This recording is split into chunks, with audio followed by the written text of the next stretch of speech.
Well, hello again. Thank you for still being subscribed to my channel, especially since it has been 5 months since my last reading. I'm going to read a preface and an introduction by Ray Bradbury. The preface to his book, Zen in the Art of Writing, and the introduction to Dennis Calero's adaptation of the Martian Chronicles. These are from 1989 and 2011, respectively. Ray Douglas Bradbury was born in 1920 and died in 2012. This material may be listened to by children. Now, if you like Ray Bradbury, I recommend the podcast called Bradbury 100 on iTunes and I suppose other middlemen. It is created by Phil Nichols of bradburymedia.co.uk, and he also has a Bradbury 101 on YouTube. The preface for Zen in the Art of Writing. Releasing the Creative Genius Within You, published 1990. Sometimes I am stunned at my capacity, as a 9-year-old, to understand my entrapment and escape it. How is it that the boy I was in October 1929 could, because of the criticism of his 4th-grade schoolmates, tear up his Buck Rogers comic strips and a month later judge all of his friends idiots and rush back to collecting? Where did that judgment and strength come from? What sort of process did I experience to enable me to say, I am as good as dead. Who is killing me? What do I suffer from? What's the cure? I was able, obviously, to answer all of the above. I named the sickness, my tearing up the strips. I found the cure, go back to collecting, no matter what. And I did, and was made well. But still, at that age, when we are accustomed to responding to peer pressure, where did I find the courage to rebel, change my life, live alone? I don't want to overestimate all this, but damn it, I love that 9-year-old, whoever in hell he was. Without him, I could not have survived to introduce these essays. Part of the answer, of course, is in the fact that I was so madly in love with Buck Rogers. I could not see my love, my hero, my life destroyed. It is almost that simple. It was like having your best all-round, greatest loving buddy, pal, center of life, drown or get shotgun killed. Friends so killed cannot be saved from funerals. Buck Rogers, I realized, might know a second life if I gave it to him. So I breathed in his mouth, and lo, he sat up and talked and said, What? Yell, jump, play, outrun those sons of bitches. They'll never live the way you live. Go do it. Except I never used the SOB words. They were not allowed. Heck was about the size and strength of my outcry. Stay alive. So I collected comics, fell in love with carnivals and world's fairs, and began to write. And what, you ask, does writing teach us? First and foremost, it reminds us that we are alive, and that it is a gift and a privilege, not a right. We must earn life once it has been awarded us. Life asks for rewards back because it has favored us with animation. So while our art cannot, as we wish it could, save us from wars, privation, envy, greed, old age, or death, it can revitalize us amidst it all. Second, writing is survival. Any art, any good work, of course, is that. Not to write, for many of us, is to die.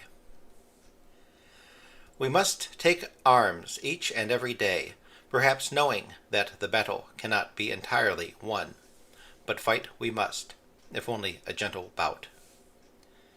The smallest effort to win means at the end of each day a sort of victory, remember that pianist who said that if he did not practice every day, he would know.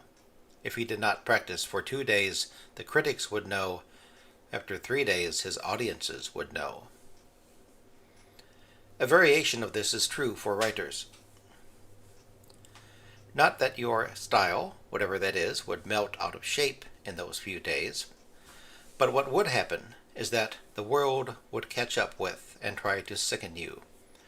If you did not write every day, the poisons would accumulate, and you would begin to die, or act crazy, or both. You must stay drunk on writing, so reality cannot destroy you. For writing allows just the proper recipes of truth, life, reality, as you are able to eat, drink, and digest, without hyperventilating and flopping like a dead fish in your bed. I have learned on my journeys that if I let a day go by without writing, I grow uneasy. 2 days, and I am in tremor. 3, and I suspect lunacy. 4, and I might as well be a hog, suffering in the flux in a wallow. An hour's writing is tonic. I'm on my feet, running in circles, and yelling for a clean pair of spats. So that, in one way or another, is what this book is all about. Taking your pinch of arsenic every morn so you can survive to sunset. Another pinch at sunset so that you can more than survive until dawn. The micro-arsenic dose, swallowed here, prepares you not to be poisoned and destroyed up ahead. Work in the midst of life is that dosage. To manipulate life, toss the bright-colored orbs up to mix with the dark ones, blending a variation of truths. We use the grand and beautiful facts of existence in order to put up with the horrors that afflict us directly in our families and friends, or through the newspapers and TV. The horrors are not to be denied.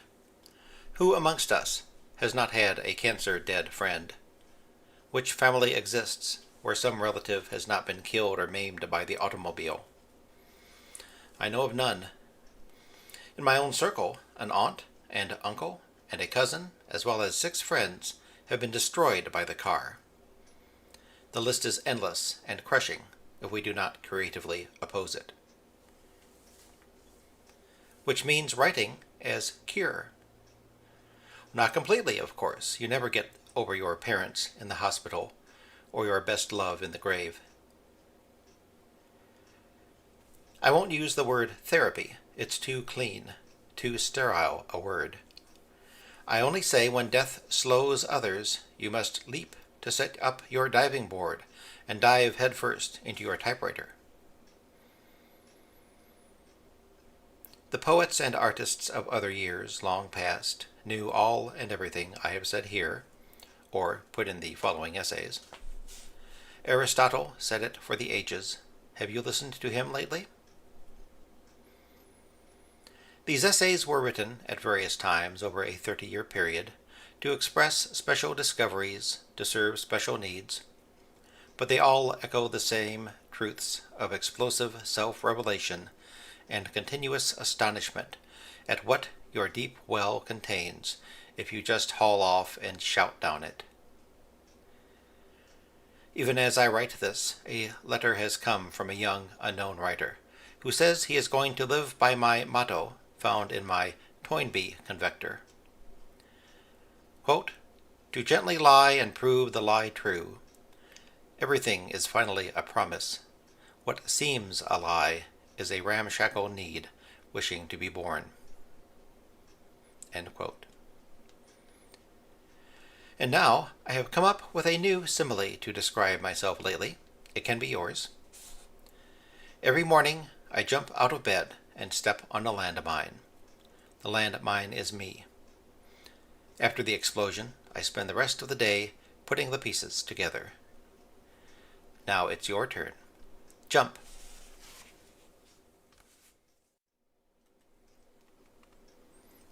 The introduction to Ray Bradbury's The Martian Chronicles, the authorized adaptation.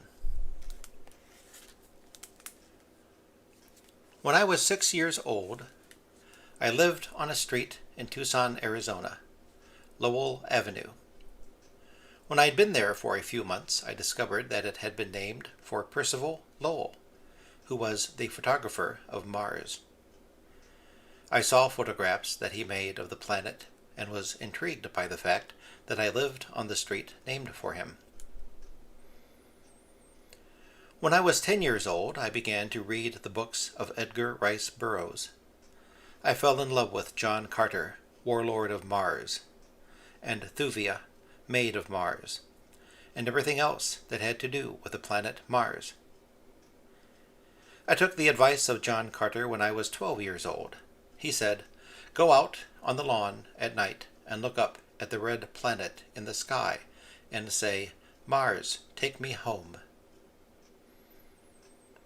That autumn in 1932, I thought that I'd try just that and went out on the lawn and shouted, "Mars, take me home!" It took me home, and I stayed there forever. That same week, I had an encounter with Mr. Electrico, who told me to live forever. I took his advice, as well as John Carter's, and that very week I did my first writing on a typewriter. John Carter changed my life, and here is the proof. Here is the planet Mars laid out for you to read. In my 20s, I wrote a series of short stories, which I sold for fantastic sums, $20 or $30, to magazines called Wonder Stories and Planet Stories. I wrote almost daily about the planet Mars, and during that time I met a producer-director of radio programs, Norman Corwin. One evening at dinner, I told him a story that I had written about a woman named Illa, my Martian maiden, who had dreams about Earthmen coming to Mars. Norman thought it was a wonderful story and suggested that I write more of these.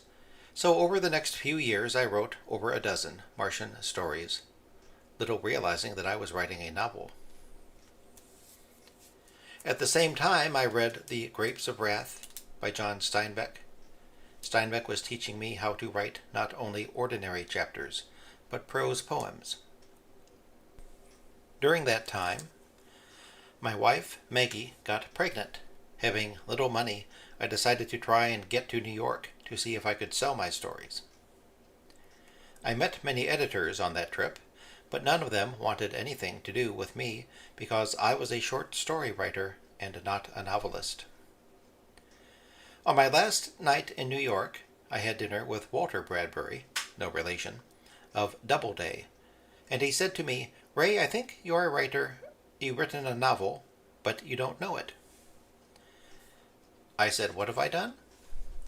He said, "All those Martian stories that you've published. What if you put them together and made a tapestry of them, and we'd call it The Martian Chronicles?" I said, "That's a good title. Can I borrow that?" He said, "Yes, it's yours." Then he told me, "Go back to the YMCA and type an outline of this tapestry of stories you've written and bring it to me tomorrow. If it's any good, I'll give you an advance of $700. I went back to the YMCA, the only place I could afford, stayed up all night and typed an outline for this book. I brought it to Walter Bradbury the next day, and he said, "My God, that's it. You've written a book about Mars. Everything is intuition with you, and this is pure poetry. Now go home and finish the book."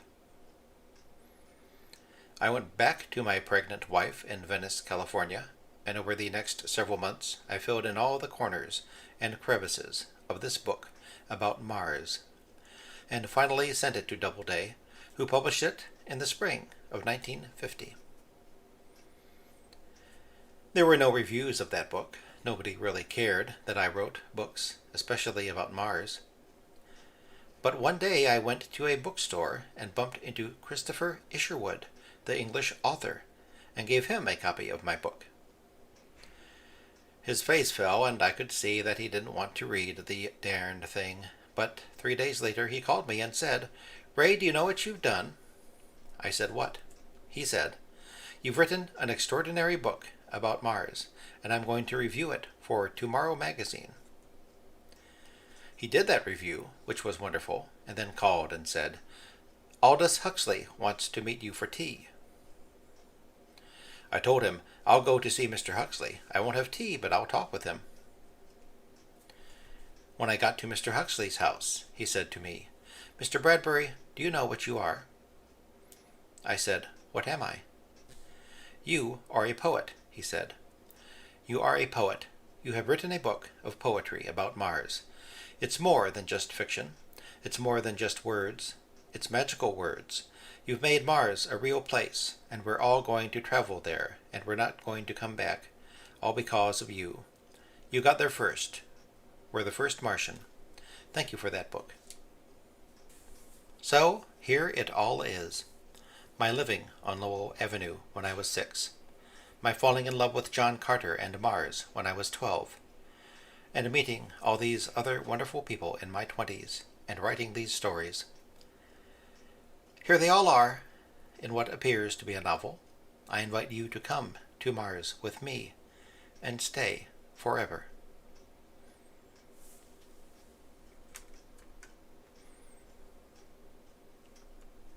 This ends the reading.